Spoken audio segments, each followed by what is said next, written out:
Graças e paz, irmãos. Alegria renovada estar mais uma vez na casa do Senhor, compartilhando um pouco daquilo que Ele tem nos proporcionado, tem falado ao nosso coração de diversas formas. Saudando também aqueles que nos acompanham pelas redes sociais, para este momento tão importante. Ministração da palavra, mas momento também de clamor ao Senhor. Culto de oração, onde temos a oportunidade de abrir o nosso coração, nos derramar diante do Senhor. Eu quero fazer mais uma vez, renovar mais uma vez o convite à Igreja Presbiteriana 12 de agosto, e você que nos visita, que acompanha, que está nas redes sociais, que faça uma visita lá na congregação presbiteriana em Aruana. A congregação fica na rua Maria da Glória, número 209, muito fácil, naquela avenida Belício Machado, você vindo sentido praia, no final da avenida, no final da duplicação, tem um posto Petrox, você vai entrar antes daquele posto, exatamente na altura do material de construção Âncora. Aquela rua lateral é a rua que passa exatamente na frente da congregação presbiteriana em Aruana. Você vai ser muito bem-vindo. O André está projetando aí os dias, os horários, mas está também no Face para que você possa compartilhar deste momento. Eu quero compartilhar um texto da palavra do Senhor que está no Salmo de número 126. Abra sua Bíblia no Salmo de número 126. Salmo de número 126.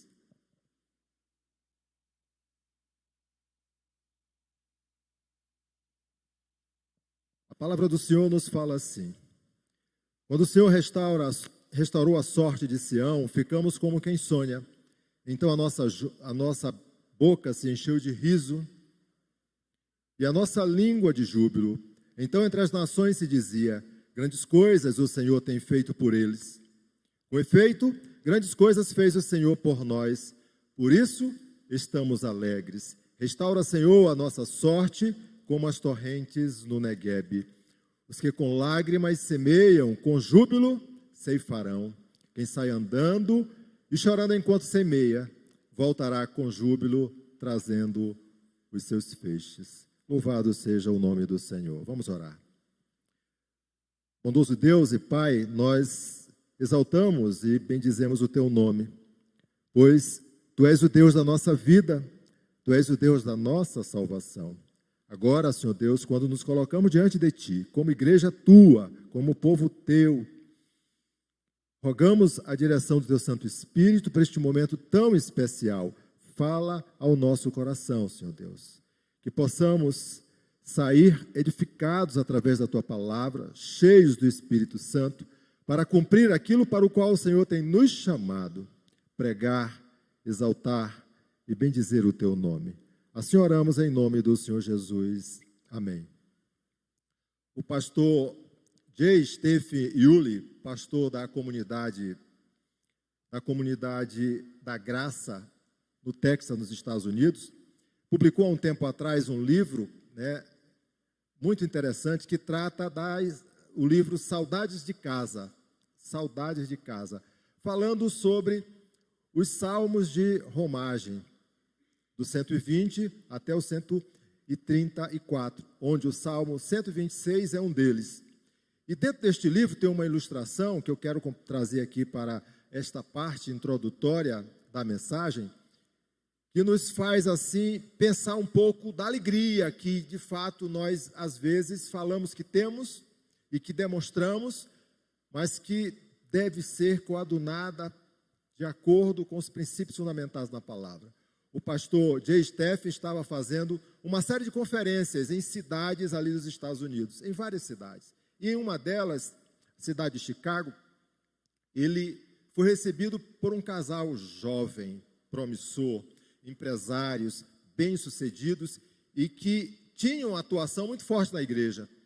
O ministério era um ministério que estava cada vez mais sendo né, destacado na igreja. E essa igreja era uma igreja avivada, era uma igreja que as pessoas participavam dos trabalhos e participavam ativamente. E uma das noites, quando eles estavam prontos, embarcaram no carro daquele jovem para deslocar para esta igreja. Ao ligar o carro, um grunhido, né, uma zoada estranha, vinda da parte do motor do carro, de dentro do capô.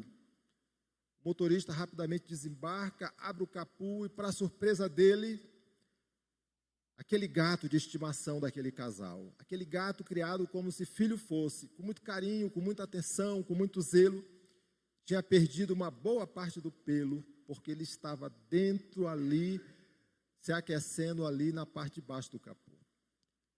Aquilo que o pastor viu até então, daquele casal promissor, ativo, participativo, agora ele vê uma figura diferente. Eles estavam apavorados, atemorizados, extremamente perturbados com aquele quadro que foi apresentado ali. E a leitura que ele passava naquele momento é que, comparando o gato com aquele casal, o gato estava bem melhor do que a condição que aquele casal se apresentava. Aí declara de forma muito apropriada e muito objetiva que a felicidade ela pode ser débil e instável quando ela é divorciada da verdadeira felicidade. Afinal de contas, a felicidade ela não reside nas coisas exteriores, mas nas coisas espirituais. Ela não pode ser temporal, ela tem que ser eterna. Aquilo que buscamos, aquilo que deve encher o nosso coração, é semelhante ao salmo que foi, o versículo que foi lido ainda há pouco, Filipenses capítulo 4, a partir do versículo 4. A verdadeira alegria, o contentamento é estar na presença do Senhor. Quando nós olhamos textos como esse, Salmo de número 126, o salmista vai falar necessariamente sobre essa alegria. Uma alegria, meu irmão, olhando para as coisas do passado, olhando para aquilo que o Senhor já tinha operado, mas tendo a convicção da esperança, da viva esperança que o Senhor coloca no futuro, porque a aliança firmada com o seu povo é uma aliança de alegria, de contentamento, sim, de tribulação, sim, de problemas, mas com vitória sempre no Senhor. Não importando as circunstâncias, a alegria ela vai residir sempre naqueles que caminham na presença do Senhor. Como falei, o Salmo 126 é um salmo de romagem, é aquele salmo em que o povo de Deus, alegres, convictos daquilo que o Senhor já fez, daquilo que o Senhor está fazendo e daquilo que o Senhor haverá de operar na vida do povo, sai na direção do templo, vai para Jerusalém, com o único objetivo, esse mesmo que nos traz da nossa casa hoje, esse mesmo que leva você, meu irmão, que está acompanhando nas redes sociais, agora, para que nós possamos nos colocar diante do Senhor, orar, apresentar diante do Senhor a nossa gratidão, a nossa súplica, rogando a Deus diante daquilo que nós não podemos fazer, daquilo que nós não temos condição de operar,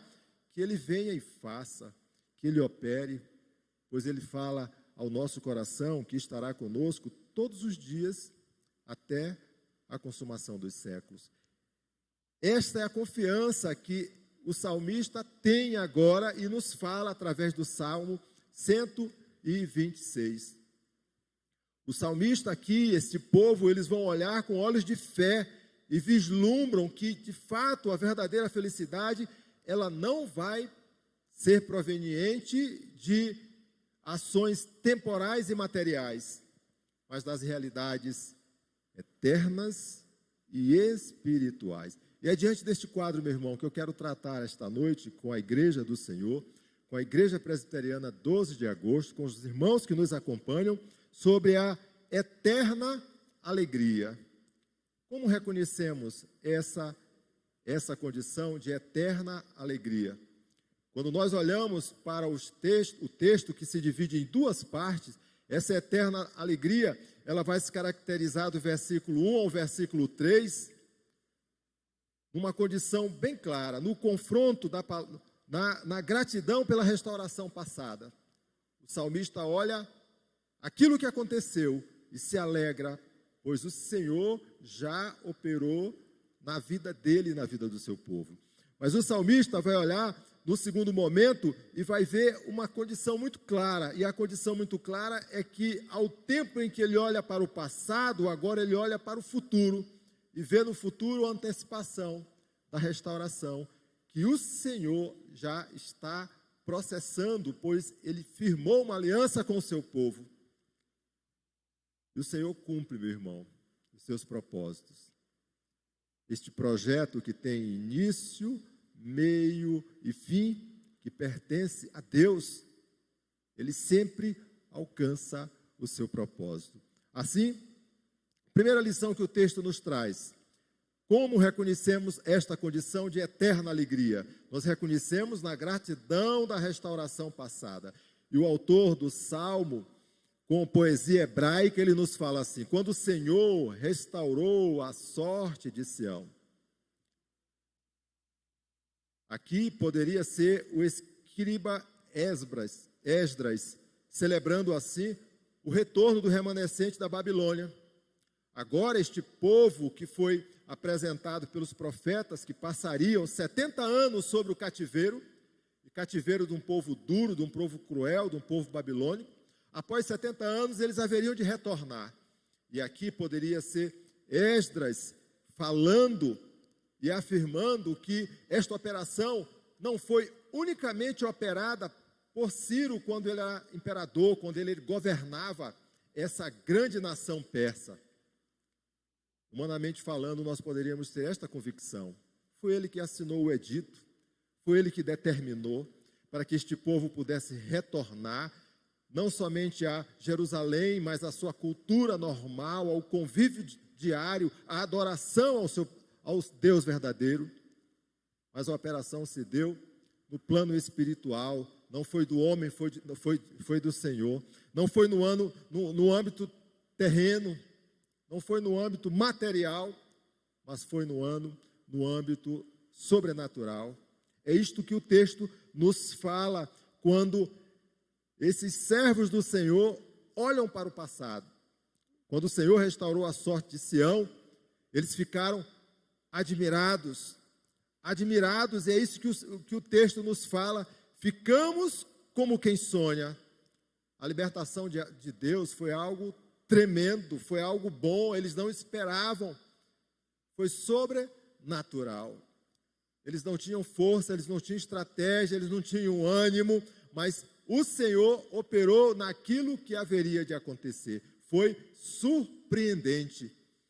Mas o salmista vai um pouco mais além, ao tempo em que a admiração, nesta alegria que eles estão sentindo, nesta gratidão de restauração que eles estão sentindo, agora eles vão demonstrar esse regozijo.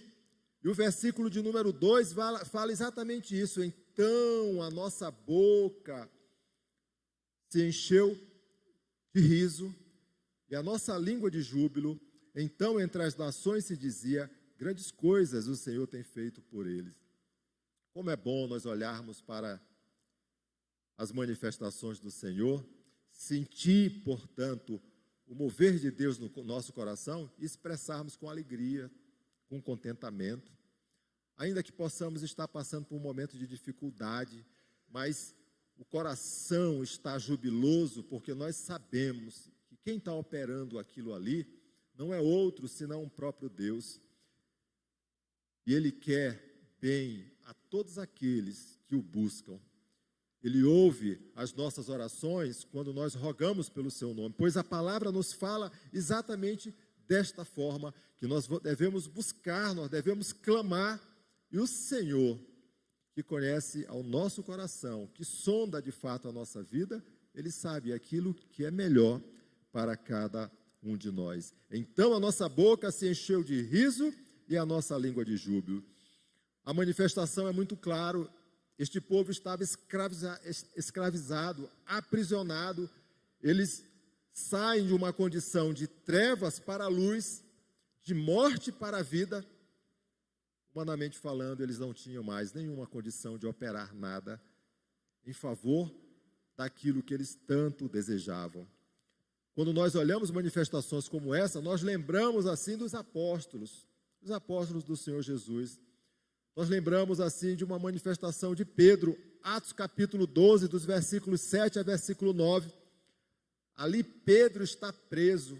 Herodes, para manifestar a sua maldade, apresentando assim a sua força, o seu controle, o seu poder sobre as pessoas, ele não somente prende Tiago, prende Pedro, mas ele passa a fio de espada a Tiago. Ele quer mostrar poder, ele quer mostrar e demonstrar quem manda.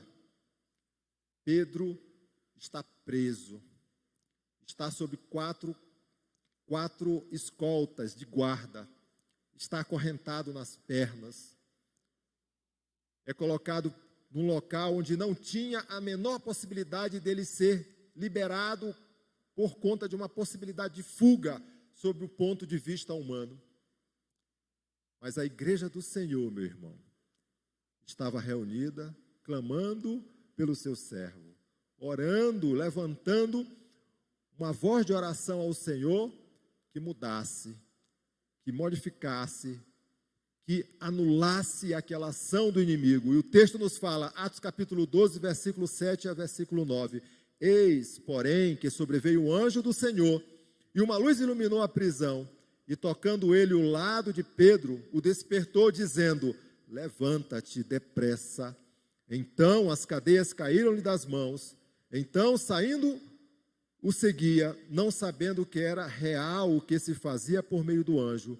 Parecia-lhe antes uma visão. Quem operou essa manifestação? O Senhor. Ele não deixou o seu servo, que cumpria aquilo para o qual ele tinha sido chamado, preparado, habilitado. É da mesma forma que ele faz comigo e com você. É da mesma forma que ele faz com a igreja dele, meu irmão. A eterna alegria nós reconhecemos na gratidão de restauração, pela admiração, pela grande alegria, e quando nós nos colocamos diante do Senhor e glorificamos ao seu nome. O texto é muito claro, os versículos 2 e versículo 3. Então, entre as nações se dizia, grandes coisas o Senhor tem feito por eles. Com efeito, grandes coisas fez o Senhor por nós, por isso estamos alegres. O salmista reconhece que as próprias nações, a nação a qual está inserida agora o povo de Deus, está ali dentro, eles estão reconhecendo as nações inimigas, as nações pagãs.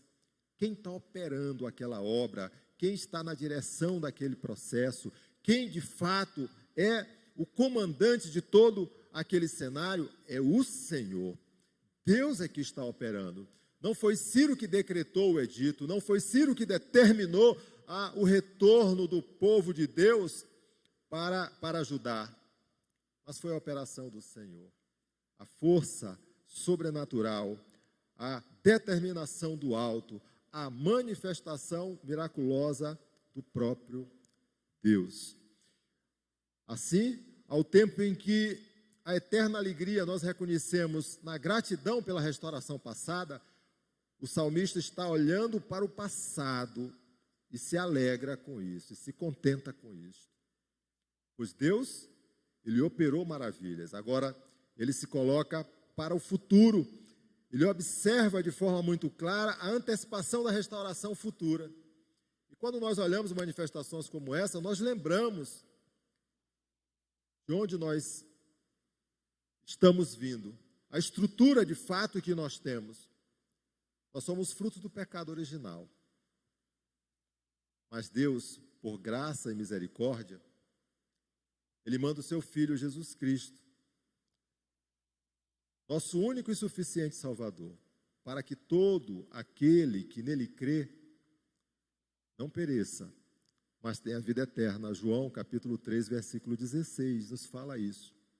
Ele nos dá esta condição de misericórdia para que nós possamos não somente ser alcançados, mas ter o coração transformado.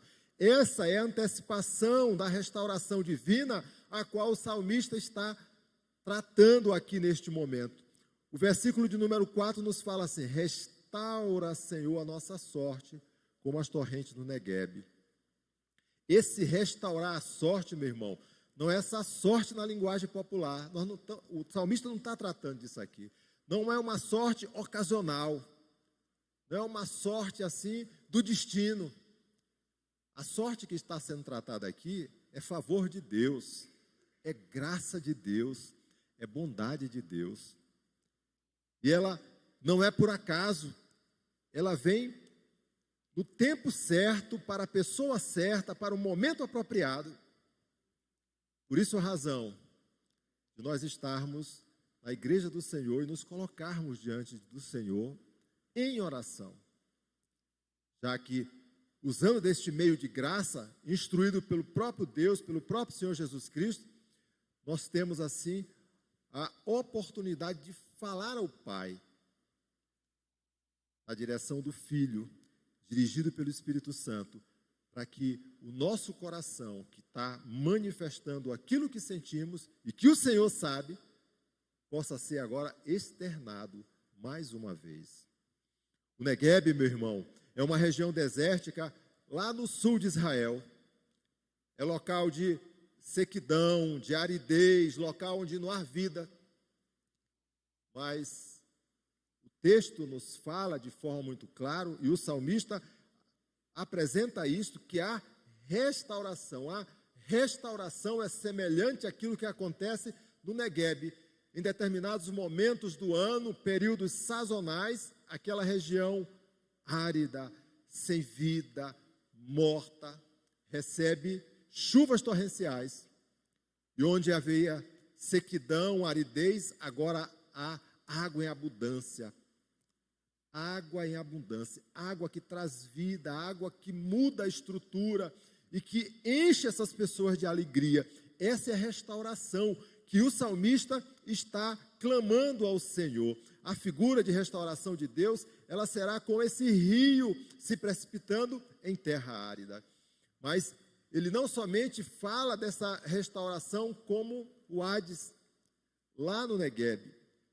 Ele fala também, fazendo uma analogia da figura da agricultura. Os versículos de número 5 a versículo de número 6, o salmista trata desta forma: os que com lágrimas semeiam, com júbilo ceifarão.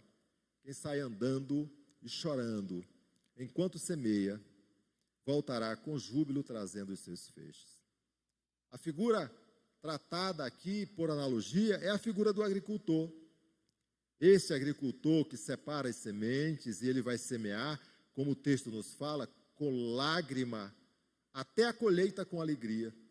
Ele vai semear aqui em tempo incerto, mas com a convicção de que existe esperança.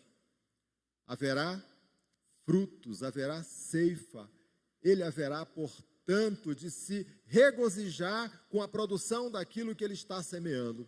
Quando eu olho textos como esse, eu me lembro do nosso país, que tem determinadas regiões em que passam por momentos de seca extrema.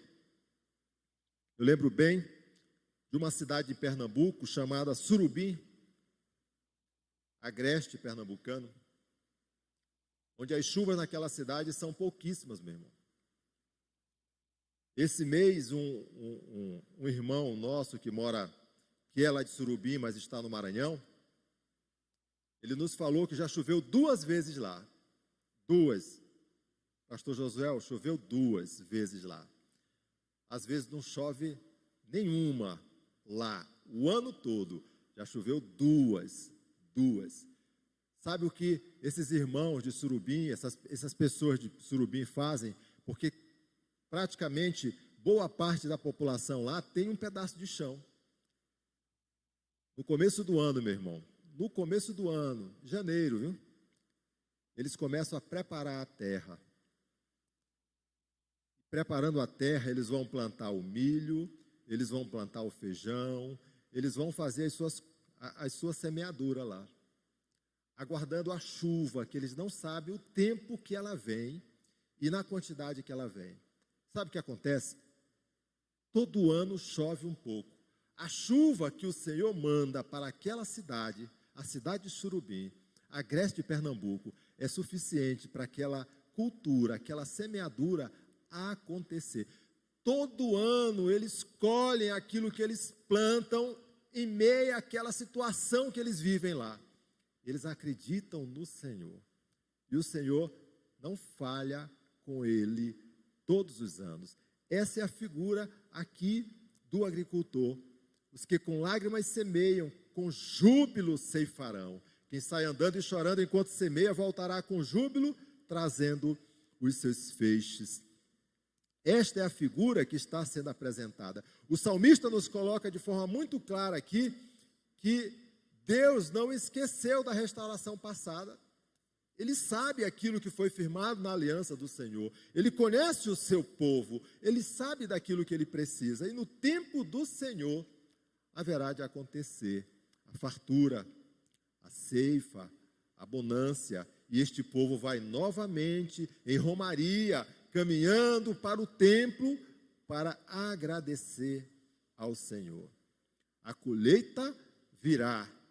A certeza que nós temos diante disto que o salmista nos fala, que o choro, ele vai se transformar em gritos de alegria. O momento de tribulação, meu irmão, ele vai passar. A sequidez, ela vai acabar. Quando nós olhamos manifestações como essa, nós lembramos que aquilo que o Senhor tinha reservado de melhor para o seu povo, ele já operou no coração daqueles que confiaram e se renderam a Cristo como Senhor e Salvador. A salvação, a bonância da alegria da salvação em Cristo Jesus. Quero deixar 3 lições para a igreja presbiteriana, 12 de agosto, e os nossos irmãos que acompanham nas redes sociais. A primeira delas, a aridez não vai durar para sempre, meu irmão. Vai ter um tempo que a aridez vai acabar. Como é que está o meu coração, o seu coração, o nosso coração? Qual é a condição que ele está para receber aquilo que Deus tem preparado para a nossa vida?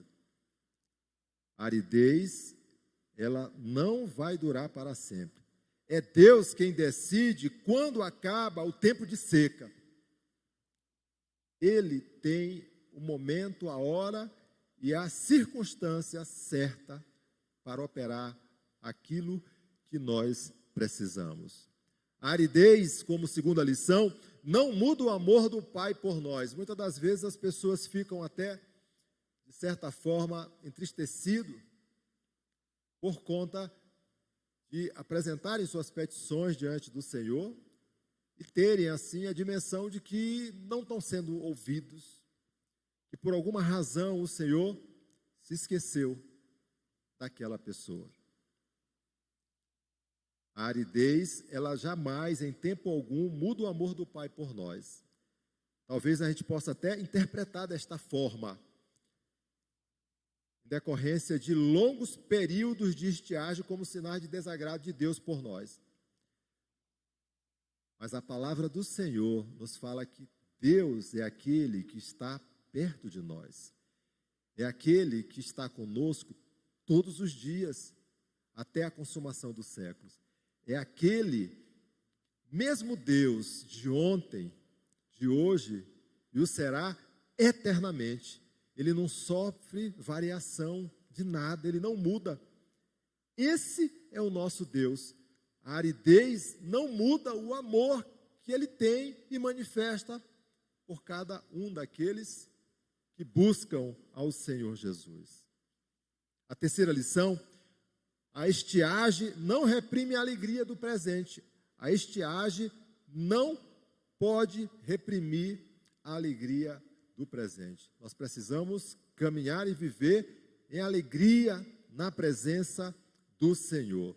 Deus nos tem abençoado com toda sorte de bênçãos espirituais. Paulo, falando à igreja de Éfeso, capítulo 1, versículo de número 3. A pergunta que nós precisamos estar fazendo a nós mesmos todos os dias: onde reside a minha alegria? Onde reside a minha alegria. Josué vai declarar isso de forma muito clara.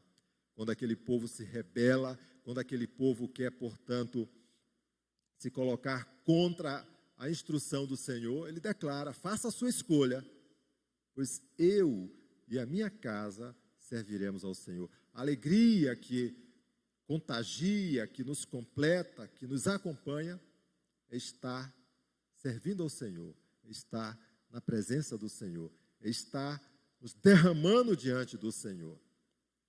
Aquele casal que recebeu o pastor J. Stephen, eles provaram um pouco, ou demonstraram um pouco, do que de fato não é alegria verdadeira.